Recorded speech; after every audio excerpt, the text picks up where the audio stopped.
ये कहानी है एक यश नाम के बच्चे की, जिसने कभी अपनी माँ को नहीं देखा था।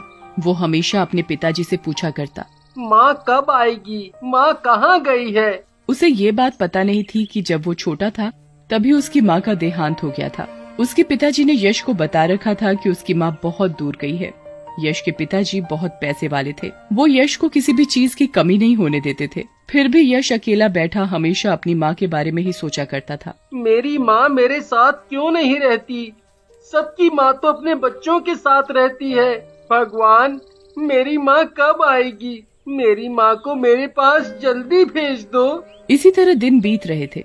अब यश भी बड़ा हो रहा था। यश हमेशा अपने पिताजी से एक ही सवाल किया करता कि माँ कब आएगी। एक दिन की बात है, यश स्कूल में पढ़ाई कर रहा था। तभी क्लास में पढ़ा रहे मास्टर जी ने एक एक करके सभी बच्चों से माँ के ऊपर कविता सुनी।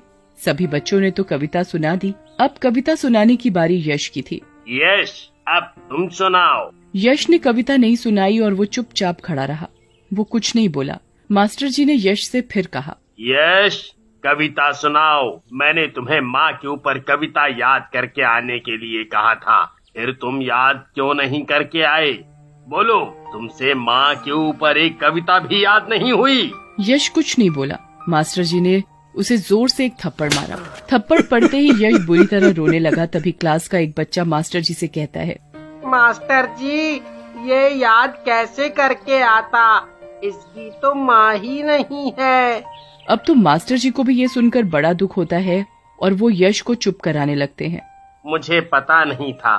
चुप हो जाओ बेटा, चुप हो जाओ। वो स्कूल से छुट्टी के बाद सीधा अपने पिताजी के पास जाता है और अपने पिताजी से फिर वही सवाल करता है, पिताजी, माँ कब आएगी? वो हमारे साथ क्यों नहीं रहती? माँ को बुला लो ना पिताजी। हाँ बेटा, माँ जरूर आएगी, जरूर आएगी। पर कब? आप हमेशा ही ऐसे कहते रहते हो, पर ये नहीं बताते कि माँ कब आएगी। यश के पिताजी की आंखों में आंसू आ जाते हैं और वो मन में सोचने लगते हैं, भगवान, इस छोटे से बच्चे का क्या कसूर था? इसने तो कभी अपनी माँ को देखा तक नहीं। मैं इसे कहाँ से माँ ला कर दूं? कहाँ से माँ ला कर दूं? इसी तरह दिन बीत रहे थे। दिवाली भी आने वाली थी। यश अपने पिताजी से कहता है, पिताजी, माँ को बुला लो ना। इस बार मैं दिवाली माँ के साथ ही मनाऊंगा, वरना नहीं मनाऊंगा। आप लाओगे ना माँ को दिवाली पर?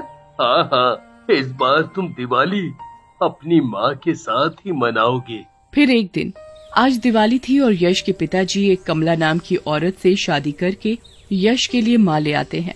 यश, ये है तुम्हारी माँ। यश अपनी माँ को देखकर अपनी माँ से लिपट कर रोने लगता है।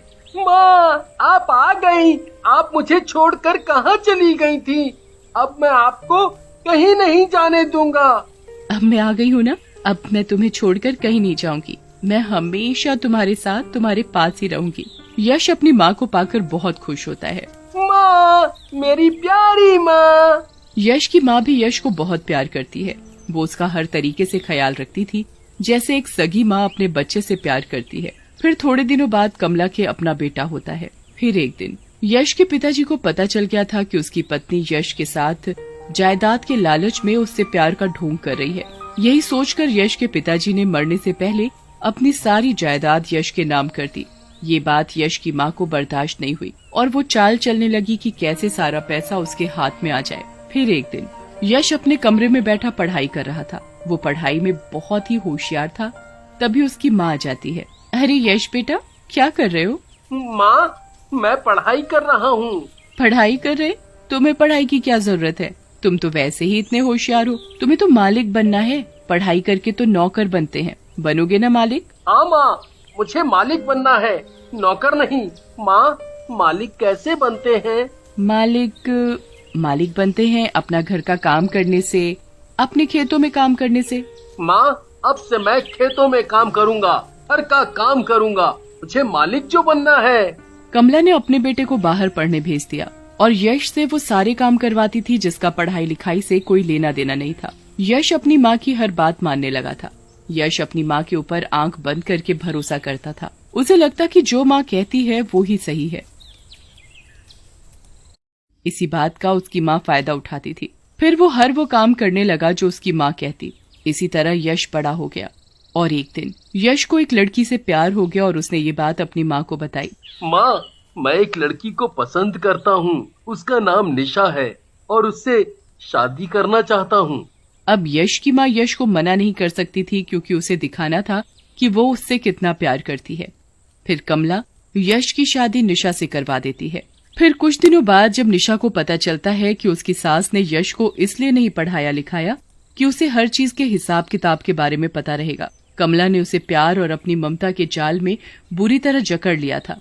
इसी बात का कमला हमेशा उसका इस्तेमाल करती थी। जब इस बात का निशा को पता चला तो उसने यश को बताया। तुम्हें पता है तुम्हारी माँ तुम्हारे साथ धोखा कर रही है। ये बात यश को बर्दाश्त नहीं हुई। तुम्हारा दिमाग तो खराब नहीं हो गया? तुम मेरी माँ के बारे में ऐसा बोल भी कैसे सकती हो? मेरा यकीन करो, मैं सच बोल रही हूँ। तुम्हारी माँ ने तुम्हें इसीलिए नहीं पढ़ाया लिखाया कि तुम जायदाद और बाकी की चीजों का हिसाब लगा सको। मैं अपनी माँ के खिलाफ एक और शब्द नहीं सुन सकता। वो मेरी माँ है, उनमें मेरी जान बसती है। तुम ऐसा सोच भी कैसे सकती हो? यश और निशा में माँ को लेकर आपस में बहस हो रही थी, तभी माँ आ जाती है। बहू, तुम मेरे बारे में ऐसा सोच भी कैसे सकती हो? मैंने तो हमेशा यश को अपने सगे बेटे से बढ़कर माना है और तुम मुझ पर ही इल्जाम लगा रही हो। तुम कैसी माँ हो जो बेटा तुम्हें अपनी जान से भी बढ़कर मानता है, जिसके लिए भगवान ही उसकी माँ है, और तुम अपने ही बेटे के साथ विश्वासघात कर रही हो। तुम तो माँ कहलाने के लायक भी नहीं हो। निशा की ऐसी बातें सुनकर यश आग बबूला हो जाता है और उसे मारने लगता है। निशा बार बार यश को समझाने की कोशिश कर रही थी, पर यश की आंखों पर तो माँ नाम की पट्टी पड़ी थी, जो उसे माँ के आगे कुछ दिखाई ही नहीं दे रहा था। निशा मन ही मन सोच रही थी, माँ की सच्चाई तो मैं सबके सामने ला कर रहूंगी। निशा एक पढ़ी लिखी लड़की थी। निशा ने ठान लिया था कि वो यश के आगे माँ की सच्चाई ला कर रहेगी। फिर वो एक कारखाने का हिसाब यश के आगे समझाने लगती है। आपको पता है इस साल हमें कितना फायदा हुआ है और किस चीज में कितना पैसा लगा और कितना मुनाफा हुआ? नहीं, ये तो मुझे पता ही नहीं था। निशा यश को हिसाब किताब सिखाती और समझाती है। यश सीधा और बड़ा ही भोला था, इसलिए माँ यश को बेवकूफ बनाकर हिसाब में ये दिखाती कि नुकसान हुआ है, जबकि होता फायदा था। वो सारा पैसा अपने बेटे के लिए इकट्ठा कर रही थी, वो बेटा जो अपनी ही माँ को पैसों की खातिर छोड़कर चला गया था। फिर एक दिन कमला अपनी बहू को रास्ते से हटाने के लिए दूध में जहर मिलाकर उसे पीने के लिए देती है। निशा ने अपनी सास को जहर मिलाते हुए देख लिया था, तो उसने ये बात यश को बताई। आपको पता है, माँ जी ने मुझे मारने के लिए दूध में जहर मिलाया है। तुम पागल तो नहीं हो गई हो जो मेरी माँ के ऊपर इतना बड़ा इल्जाम लगा रही हो? मैं सच कह रही हूँ, मेरी बात का यकीन करो। एक बार को मैं भगवान को गलत मान सकता हूँ, पर अपनी माँ को नहीं। ओहो, मैं तुम्हें कैसे यकीन दिलाऊं? ठीक है, अब देखना ये है कि एक माँ की ममता जीतती है या तुम कह रही हो इसमें जहर है, तो ये दूध मैं पी लेता हूँ। मुझे पता है वो मेरी माँ है। वो कभी किसी को मारना तो दूर, वो किसी को नुकसान भी नहीं पहुँचा सकती। फिर क्या था, जहर वाला दूध यश पी जाता है अपनी माँ को सही साबित करने के लिए। उसकी माँ खड़ी देखती रहती है। तभी यश के मुंह से झाग निकलने लगता है, तो यश के पैरों के नीचे से जमीन खिसक जाती है और उसकी माँ का सच यश के सामने आ जाता है। माँ, तुमने ऐसा क्यों? मैं तो तुम्हें अपना भगवान मानता रहा और तुमने ऐसा किया। माँ, जो कुछ भी था वो सब तुम्हारा ही तो था। मुझे तो बस माँ चाहिए थी।